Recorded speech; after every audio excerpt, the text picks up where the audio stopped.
Bandra railway station पर जो encroachment थे उन्हें हटाने का काम लगातार जारी है। सुबह से शुरू हुई कार्रवाई अभी देर शाम तक यानी तकरीबन 4 बजे के बाद भी कार्रवाई इस वक्त जारी है। बड़े पैमाने पर जो जितनी इंक्रोचमेंट थी, जितने हट्स थे वो हटाए दिए गए हैं और बाकी का काम भी लगातार जारी रहेगा। हमारे साथ इन सारे मुद्दों पर बात करने के लिए फिलहाल पश्चिम रेलवे के मुख्य जनसंपर्क अधिकारी विनीत अभिषेक हैं। सर, अब तक कितनी कार्रवाई आपने कर ली है? जितना प्लान आप लोगों ने बनाया था, जो हाईकोर्ट के दिशा निर्देश थे, क्या उसके मुताबिक आपकी पूरी कार्रवाई जारी है क्या? बिल्कुल, देखिए, हाईकोर्ट के दिशा निर्देश जो जजमेंट है वो बहुत ही क्लियर था। उस जजमेंट के हिसाब से हमें स्पेसिफिक और बड़े स्ट्रिक्ट इंस्ट्रक्शंस मिले हुए हैं।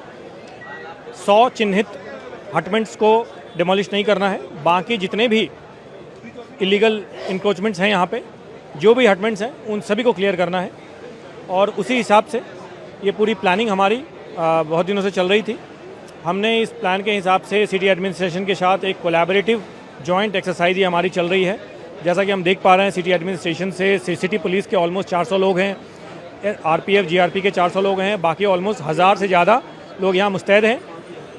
अगले 4-5 दिन तक का ये कार्यक्रम है और इस दौरान आज पहला दिन था। बहुत संयम से, बहुत प्लानिंग के हिसाब से हमने इस वर्क को शुरू किया। और आप जैसा कि आप सभी समझते हैं, पहला दिन था तो हमें हर चीज़ों का हमने बहुत अच्छे से ध्यान रखा ताकि किसी को किसी भी प्रकार की दिक्कत ना हो, कोई अनहोनी ना हो।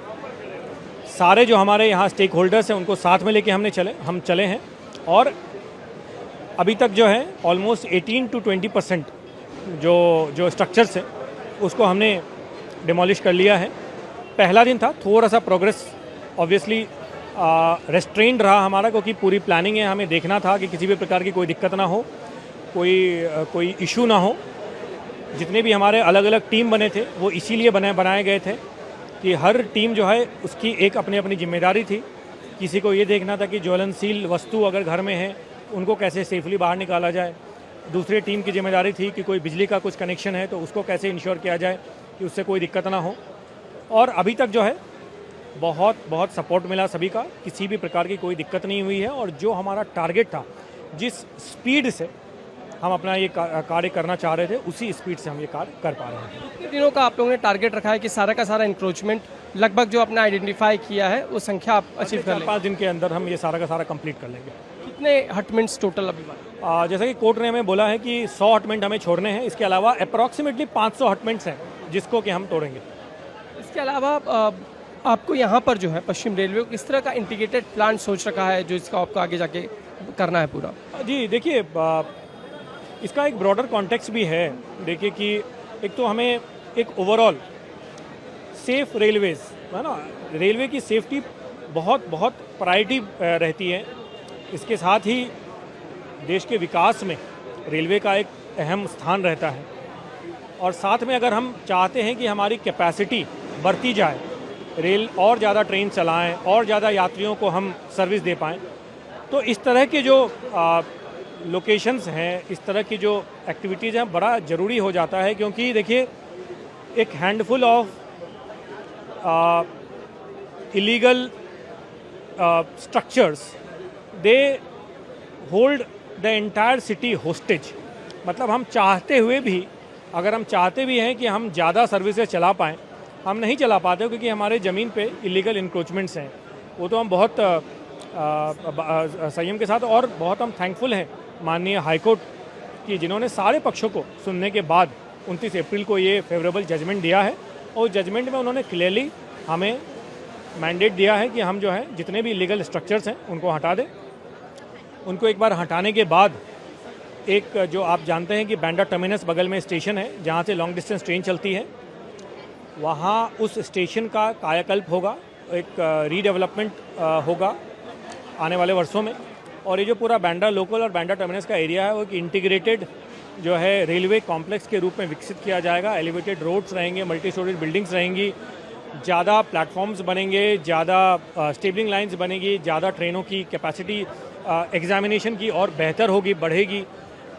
अगर हमें ज़्यादा ट्रेन चलाना है तो इसके मल्टीपल हमें इसके लिए इंफ्रास्ट्रक्चर को अपग्रेड करना पड़ता है। देखिए, हमें ज़्यादा प्लेटफॉर्म चाहिए होती है, हमें ज़्यादा एग्जामिनेशन के पॉइंट्स बनाने पड़ते हैं, जहाँ ट्रेन को हम एग्जामिन कर पाएँ, उसको इंस्पेक्ट कर पाएँ, तभी सेफली हम उसको चला पाते हैं। साथ ही हमारे जो है स्टेबलिंग लाइन्स हमें और ज़्यादा चाहिए। जब ट्रेन आके अपनी जर्नी ख़त्म करती है, फिर उसको प्लेटफॉर्म से हटा के हम किसी और पटरी पे ले जाके वहाँ पे वो वेट करती है ट्रेन। उसके बाद उसकी एग्जामिनेशन होती है, फिर वो वापस जो है अगली सर्विस के लिए तैयार होती है। तो ये जो पूरा कैपेसिटी ऑगमेंटेशन के लिए हमें जो है इस तरह की लोकेशंस वो क्लियर चाहिए थी। और ये पूरा जो एरिया, पर्टिकुलरली ये जो पैच है, वो बड़ा स्ट्रैटेजिकली बहुत इम्पॉर्टेंट है। देखिए माहिम, फिर बांद्रा, फिर खार, फिर आगे जो है बैंड्रा टर्मिनस, सांता क्रूज, ये जो पूरा पैच है हमारा, ये बहुत ज़्यादा ओवर यूटिलाइज्ड है। यहाँ बहुत ज़रूरी है कि हम जो है इस एरिया में और ज़्यादा कैपेसिटी बढ़ाएं। तो बिल्कुल एक इंटीग्रेटेड डेवलपमेंट होगा इस एरिया का, और आने वाले समय में हम ज़्यादा ट्रेन्स बढ़ा पाएंगे लोगों के लिए, हमारे पैसेंजर्स के लिए, और जिसका डायरेक्ट इम्पैक्ट मुंबई की जनता को ही नहीं बल्कि पूरे भारत की जनता को होगा। एक दूसरा सवाल है कि काफ़ी हम देख रहे हैं कि जैसे हमेशा दिक्कतें आ जाती हैं। जैसे मस्जिद का इलाका है, उस पर कुछ टावर लगा रखे हुए हैं, वहाँ पर भी वही स्थिति है।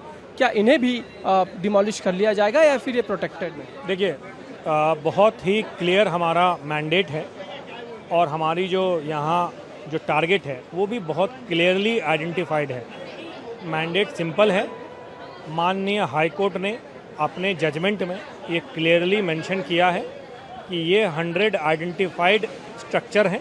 इसमें से आइडेंटिफाइड है? नहीं, मैं वही कह रहा हूँ कि जो 100 आइडेंटिफाइड स्ट्रक्चर हैं वो रहेंगे, बाकी सारे स्ट्रक्चर को तोड़ा जाएगा। तो अगर वो उस 100 में हैं तो वो रहेंगे, नहीं है तो वो तोड़ा जाएगा, इरेस्पेक्टिव ऑफ उस स्ट्रक्चर का क्या इस्तेमाल हो रहा है। क्या हम बता सकते हैं कि अनआइडेंटिफाइड है, ये टूटेगा? वो चेक करके मैं बता दूंगा आपको एग्जैक्टली, क्योंकि बहुत कंजेस्टेड है ये।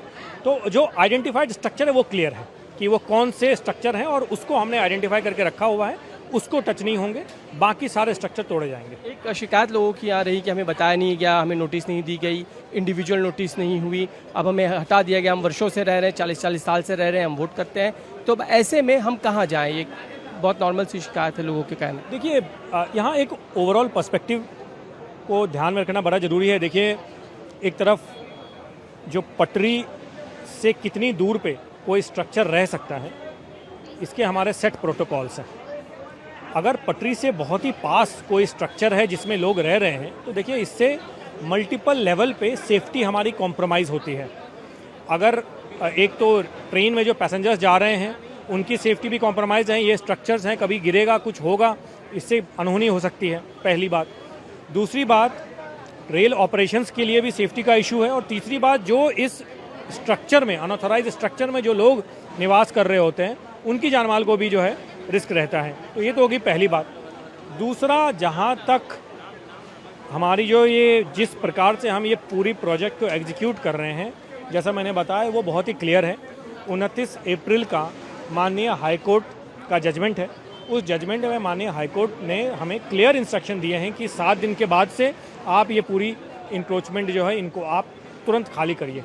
और उसी हिसाब से सारे जो कोर्ट के जो प्रोटोकॉल्स हैं, जो कोर्ट के जो आदेश हैं, और जो हमारे अपने सेफ्टी प्रोटोकॉल्स हैं, उसको फॉलो करके हम ये पूरी डेमोलिशन की ड्राइव कर रहे हैं। दी थी आपने?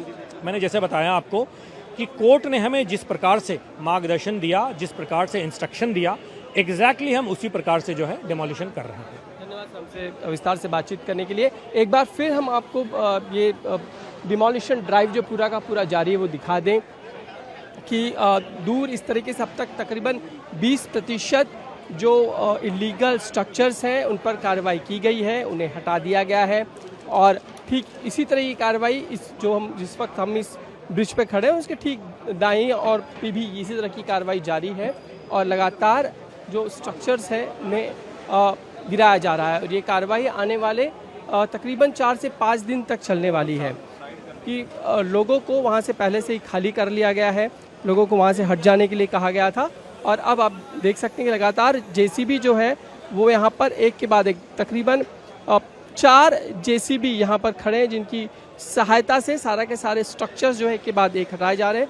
तकरीबन 500 स्ट्रक्चर्स ऐसे हैं जिन्हें पूरी तरह से हटाया जाना है, और जिसमें से 20% अभी तक हटा दिए गए हैं। जानकारी वेस्टर्न रेलवे के PRO विनीत अभिषेक ने दी। कैमरामैन विजेंद्र के साथ समीर भिसे, इंडिया